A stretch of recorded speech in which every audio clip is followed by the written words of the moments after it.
사도신이 하시기를 내게 예배합니다. 나는 전능하신 아버지 하나님 천지의 전능을 믿습니다. 나는 개인의 일하신 하늘을 우리 예수 그리스도를 믿습니다.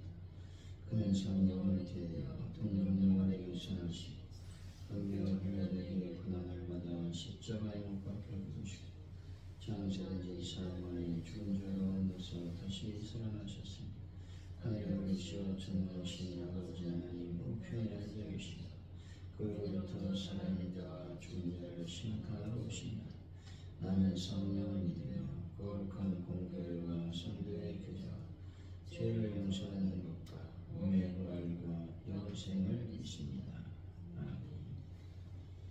찬송가 176장입니다.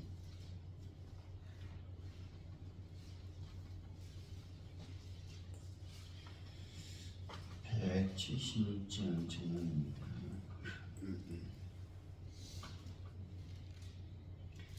어느 때 다시 오실는지 아는 이가 없으니 등은 밝히고 너는 깨어있어 주를 안경하느라 주 안에서 우리 몸과 마음이 깨끗하게 되어서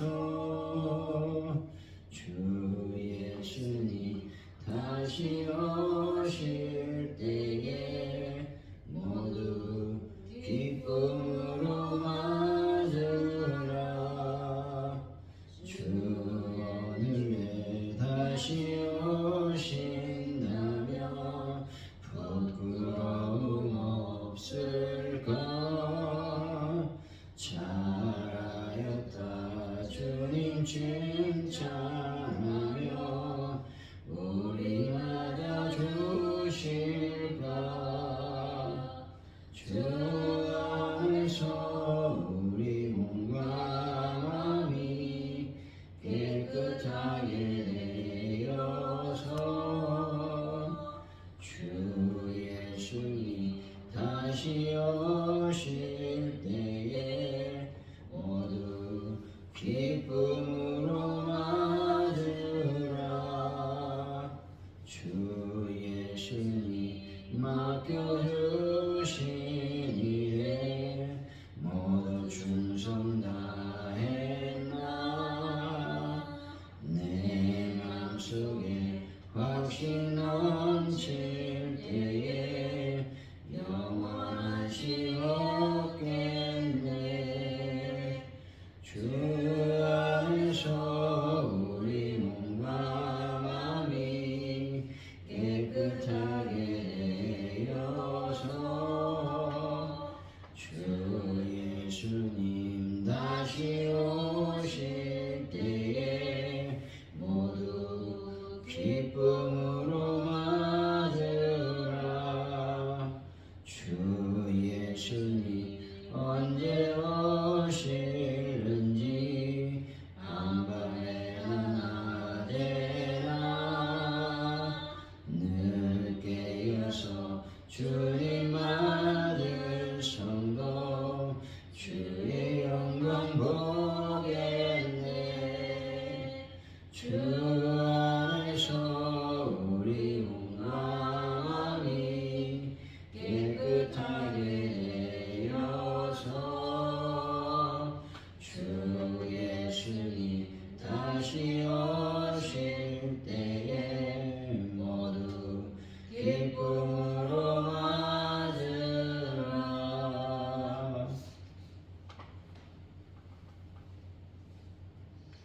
산자의 하나님 아버지, 말씀을 통해 하나님을 아는 지식이 날마다 깊어지게 하여 주옵소서. 저희들이 얄팍한 생각과 경험으로 하나님을 제한하고 오해하지 않게 하여 주옵소서. 하나님 말씀의 놀라운 능력에 감탄하는데 머무르지 말게 하시고 말씀의 삶을 걸고 하나님 나라를 위해서 온전히 헌신하는 자들이 되게 하여 주실 줄로 믿습니다.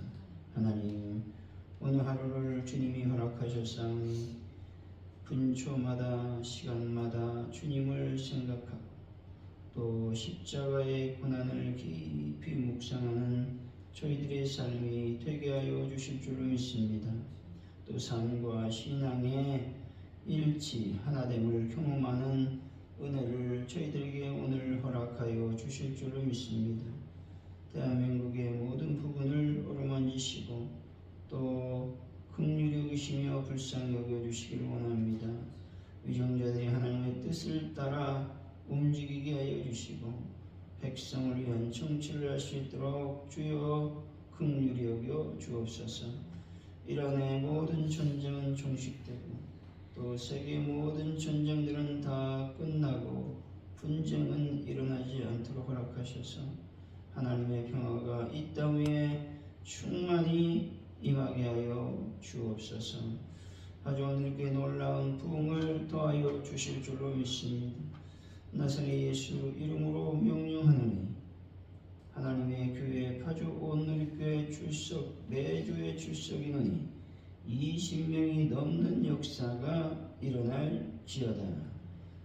나사렛 예수 이름으로 명령하노니 성령의 열매와 결실이 맺혀지는 놀라운 역사가 일어날지어다. 또한 전도의 열매와 결실의 역사가 일어나게 될지어다. 성령님이여 저희들의 기도를 응답하여 주시고 또 열심으로 저희들이 복음을 증거하는 자들이 다 되게 하여 주옵소서. 어느 분들을 하나님께서 어루만지시고 치유하시고 인도하여 주옵소서. 특별히 언제나 하나님 앞에 간절히 기도합니다. 사순절을 저희들이 보내고 있사오니 이 기간 동안에 절제하고 나의 죄를 깊이 생각하여 하나님 앞에 온전히 다 토설해내는 그러한 자들이 되게 하여 주실 줄로 믿습니다. 또 우리가 주를 잘 준비하는 지혜로운 타사천이가 될 수 있도록 도와주실 줄로 믿습니다. 하나님께서 명령한 그 주일 생명 걸고 지킬 수 있도록 주여 도와주옵소서. 또한 기도합니다. 하나님이여 각 가정마다 하나님의 놀라운 재정의 기름이 충만히 임하게 될지어다. 또한 하나님의 교회 위에 재정의 놀라운 기름의 역사가 임하는 놀라운 은혜가 임하게 될지어다. 성령이여 우리에게 충만하게 임하여 주옵소서. 감사합니다. 예수님의 이름으로 기도하오며 예수님의 이름으로 기도하옵나이다. 아멘. 마태복음입니다. 22장 23절로 33절까지 말씀입니다. 마태복음 22장 23절로 33절까지 말씀 교도하시고 제목줄 같이 읽습니다. 부활이 없다는 사두개인들이 그날 예수께 와서 물어 이르되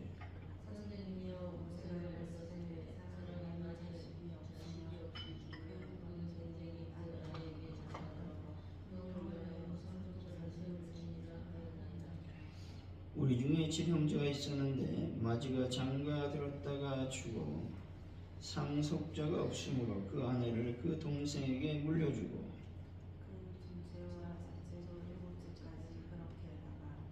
최후에 그 여자도 죽었나이다. 그런즉 그들이 다를 지어야하니 누구의 아내가 되리까? 예수께서 대답하여 이르시되 너희가 성경도 하나님의 능력도 알지 못하는 거로 오해하였도다. 부활 때에는 장가도 아니라고 시집도 아니라고 하늘에 있는 천사들과 같으니라. 죽은 자의 부활을 논할진대 하나님이 너희에게 말씀하신 바 나는 아브라함의 하나님이요 이삭의 하나님이요 야곱의 하나님이로다 하신 것을 뜻을 이루지 못하였느니라. 나는 죽은 자의 하나님이 아니요 살아있는 자의 하나님이시라 하시니 우리가 듣고 그의 가르침에 놀라더라. 아멘.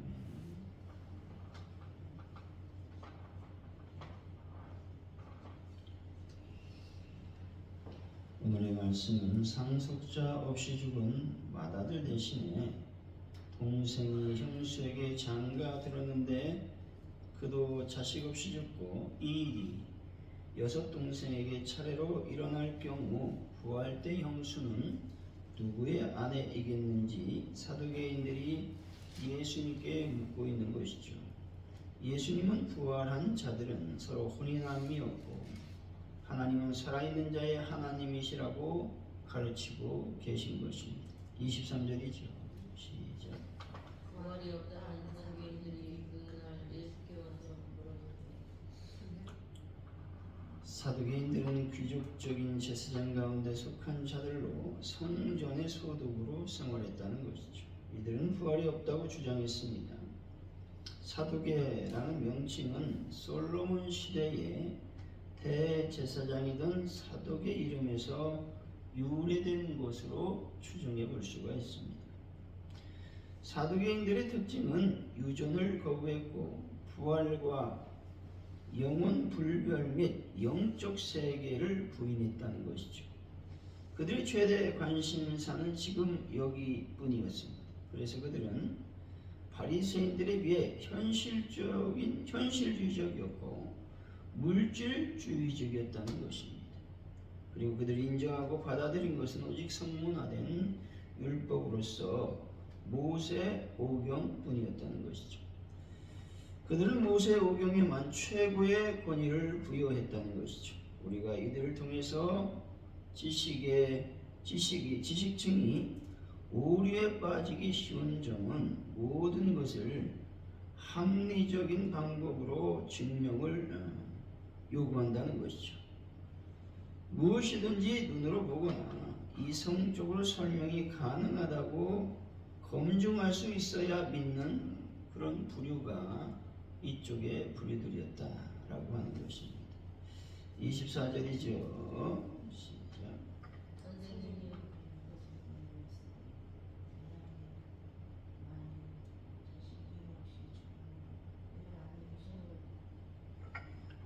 선생님이 24절. 모세가 이르시되 사람이 만일 자식이 없이 죽으면 그 동생이 그 아내에게 장가들어 형을 위하여 상속자를 세울지니라. 사두개인들이 율법의 계대 결혼법을 근거로 예수님을 공격하고 있는 것이죠.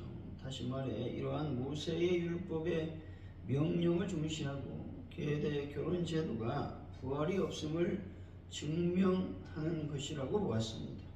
이들의 2가지 잘못은 첫째로 성경을 자의적으로 해석했다는 것이죠.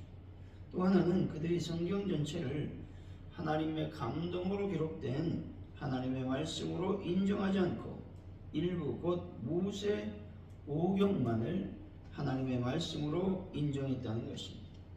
성경은 우리가 임으로 취사 선택할 수 있는 인간의 작품이 아니라는 것입니다. 그것은 하나님의 계시를 담은 책임으로 우리에게는 선별 수용의 여지가 전혀 없음을 기억하고 있어야 된다는 것입니다. 25절 26절이죠. 시작. 우리 중에 친언자가 있으니 나리가 장가들었다가 죽어 상속자가 없어서 그 아내를 그 동생에게 물려주고 그 둘째와 셋째로 일곱째까지 형께 하였다. 사두개인들이 부활의 불가능함을 입증하고자 제시한 예가 나오죠. 다시 말해 7형제가 있었는데 마지 장가들었다가 후사가 없이 죽었으므로 율법에 따라 그 동생이 형의 아내를 취하였고 이렇게 하여 7형제가 모두 그녀를 취하여 아내를 삼았으니 부활 후에는 누구의 아내가 되겠느냐 하는 것이 그들이 제기한 문제의 핵심이었습니다. 이것은 지극히 비현실적이고 불필요한 주제를 가지고 주님과 논쟁하려 한 것입니다. 이것을 통해서 성도가 유의할 것은 호의와 토론을 할 때 불필요한 문제로 논쟁하므로 시간을 헛되이 쓰지 않도록 주의해야 한다는 것입니다. 사두개인들은 하나님의 말씀보다 사람의 계명을 더 중시했다는 것입니다. 이 사람들은 중요한 본질은 외면하고 외형적인 것만을 중시하는 모습을 보여주고 있다라는 것이죠.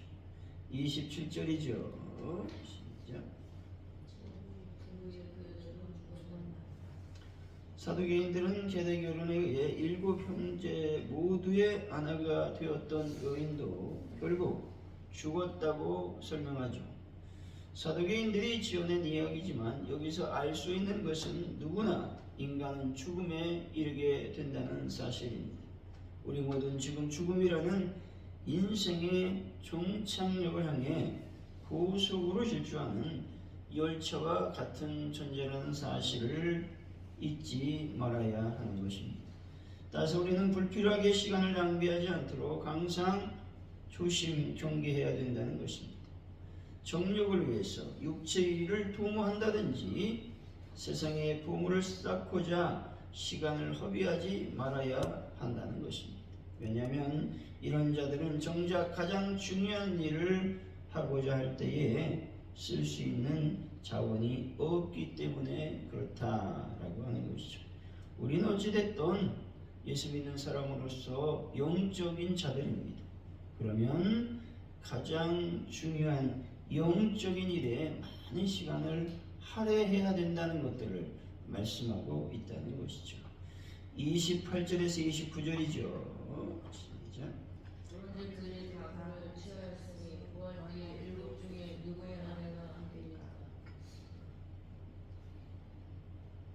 29절까지.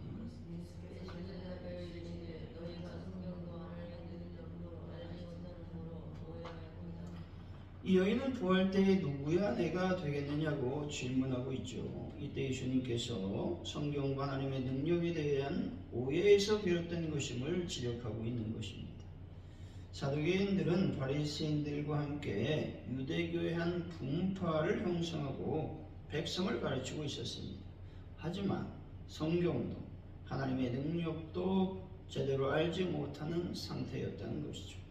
오해했다라는 말씀은 언어적으로 보면 길을 잃었다, 그릇된 길을 가다라는 뜻인데 지도적인 위치에 있는 사람들의 영적 지식이 이와 같았으니 당시 유대인들의 전체적인 영적 상태를 충분히 짐작하고도 남음이 있다는 것입니다.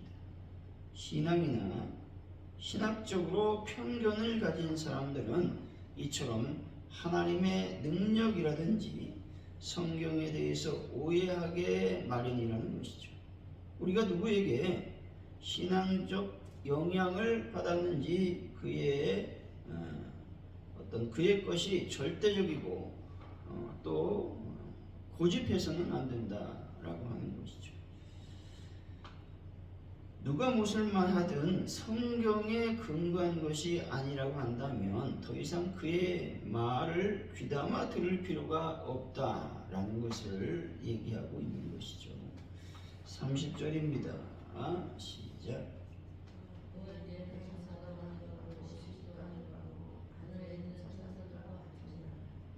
사두개인들은 내세를 가정하여 질문하는 중 내세의 삶을 현재의 연상성상에서 이해하여 천국에서도 여전히 장가가고 시집가는 일이 있을 것으로 생각을 했다는 것입니다. 부활 때 곧 천국에서는 시집가고 장가가는 일이 없다는 것입니다. 결혼은 이 세상에 속한 제도이기 때문이죠. 천사와 같이 된다는 겁니다. 이 말씀은 천사들의 존재 양식이 존재 양식과 우리의 존재 양식이 같아진다라고 하는 말이 아닙니다. 이 말은 우리의 삶의 양식이 삶의 양식의 문제라는 거죠. 존재 양식의 방식이 아니라 삶의 양식의 문제예요. 삶의 양식이 천사들과 같이 되어 더 이상 세상의 법칙에 지배를 받지 않게 된다는 겁니다. 그래서 하늘의 새로운 법칙에 우리가 지배를 받게 될 것이라고 하는 말씀이라는 것이죠. 부활 때 우리는 천사들보다 더 영광스러운 존재가 될 것입니다. 이 세상에 사는 동안에는 죄로 오염된 더러운 육체를 입고 있기 때문에 결코 천사보다 영광스러운 존재가 될 수 없다라는 것도 우리는 기억하고 있어야 된다는 것입니다. 31절에서 33절이죠. 시작. 하나님이 너희에게 말씀하시라. 나는 아브라함의 하나님이요 이삭의 하나님이요 야곱의 하나님이로라 하신 것을 읽어보지 못하느냐. 하나님은 죽은 자의 하나님이 아니요 살아있는 자의 하나님이시라 하시니 우리가 듣고 그에게 지식에 놀라노라. 우리의 영혼은 불멸한다는 사실입니다. 그리고 부활한다는 사실을 기억해야 됩니다. 이것은 명백한 진리라는 것입니다. 아브라함, 이삭, 야곱의 하나님이라고 하는 말씀은 이들을 살아있는 존재로 규정하고 있다라고 하는 것입니다. 다시 말해 비록 아브라함이나 이삭, 야곱이 몸은 죽었으나 영혼은 살아있어 마지막 부활 때를 기다린다 라고 하는 것들을 말씀하고 있죠. 왜냐하면 하나님은 산자의 하나님이시기 때문이라고 말씀하고 있는 것이죠. 이미 오래전에 죽은 성도도 죽은 것은 몸일 뿐 하나님 앞에서 여전히 산자임을 유념해야 된다라는 것입니다. 예수님께서 재림하실 때 이 땅에 살아있는 자보다 먼저 일어나서 영광의 몸을 입게 된다라는 말씀입니다. 따라서 주 안에서 죽은 자들 모두 복된 자들임을 여러분이 믿으시기 바랍니다. 그들은 모두 수고를 고치고 부활의 몸을 입을 때까지 지금 안식을 누리고 있는 중이다 라는 겁니다. 사랑하는 성도 여러분, 부활은 가상의 소망이 아닌 역사적인 실제이며 죽은 후에도 하나님과의 관계가 계속 유지된다라는 진리를 꼭 믿으시길 예수 이름으로 간절히 축원드립니다. 기도합니다. 하나님 아버지, 지식적인 그러한 삶을 살기를 원치 않습니다. 지식층이 빠지기 쉬운 문제는 합리적이어야 됩니다. 이성적이어야 됩니다. 현실적으로 우리가 생각해야 됩니다. 이렇게 말한다는 것입니다. 그러나 그들은 영적인 세계에 대해서 관심이 없습니다. 우리가 영적인 사람인데 영적인 일에 관심이 없다면 우리의 존재, 삶의 존재에 의미를 부여할 수 없음을 기억할 수 있도록 도와주실 줄로 믿습니다. 하나님 아버지, 우리 모세 오경만이 위대한 성경이 아니라 성경은 오직 하나님의 감동으로 기록됐다고 하는 놀라운 진리의 말씀을 기억하고, 하나님, 이 말씀 나에게 맞지 않습니다. 내가 버리겠습니다. 내가 이 말씀을 좋아하니 이 말씀만 취하겠습니다. 라고 선별 취사할 수 있는 내용이 아니라는 것입니다. 구약에서부터 신약에 이른 모든 말씀은 하나님의 말씀이기 때문에 온전히 순종해야 됨을 말씀하고 있는 것이죠. 오늘도 하나님의 말씀에 순종할 수 있는 하루가 될 수 있도록 주여 우리를 인도하여 주실 줄로 믿습니다. 하나님의 말씀보다 사람의 계명, 또 사람의 이성, 사람의 합리를 더 소중하게 여기지 않는 저희들의 신앙이 될 수 있도록 아버지여 인도하시며 역사하여 주실 줄로 믿습니다. 우리가 이 땅에서 해야 되는 일은 다른 것이 아니라 영적인 하나님의 능력을 경험하는 일입니다. 육신의 정력을 위해서, 이생의 자랑을 위해서, 또 안목의 정력을 위해서 사는 자들이 되지 않게 하여 주시고, 오직 하나님의 능력 안에 영적인 일을 감당하며 살아가는 저희들의 삶이 되게 하여 주실 줄로 믿습니다. 하나님 아버지, 내 것이 절대 옳다고 고집하는 어리석은 자가 되지 않도록 아버지여 도와주시고 인도하여 주옵소서. 하나님께서 말씀하신 것이 아니라면 어찌 그것이 옳다고 절대적이라고 말할 수 있겠습니까? 오늘 또 오직 하나님의 말씀에 우리가 삶을 살아갈 수 있도록 아버지께서 함께 하시고 도와주시길 원합니다. 하나님 아버지, 우리의 영혼은 불멸합니다. 우리는 곧 부활하게 될 것입니다. 먼저 죽은 자는 죽은 것이 아니라 그들은 잠자는 것이라고 성경은 말씀하고 있습니다. 그들은 주님의 재림할 때까지 평안한 안식을 경험하며 지금도 천국에서 나날을 기쁨으로 보내고 있음을 늘 기억하는 저희들의 믿음이 되게 하여 주실 줄 믿습니다. 오늘도 하루를 살아갈 때 우리는 죽은 자의 하나님이 아니라 산 자의 하나님을 믿는 그러한 신앙생활을 할 수 있도록 도와주옵소서. 감사합니다. 예수님의 이름으로 기도하오며 주기도문으로 예배를 마칩니다. 하늘에 계신 우리 아버지, 아버지 이름을 거룩하게 하시니 아버지 나라가 오게 하시니 아버지의 뜻이 하늘에서와 같이 땅에서도 이루어지게 하소서. 오늘 우리에게 일용할 양식을 주시고 우리가 우리에게 잘못한 사람을 용서해 준 것 같이 우리 죄를 용서해 주시고 우리를 시험에 빠지지 않게 하시고 악에서 구하소서. 나라와 권능과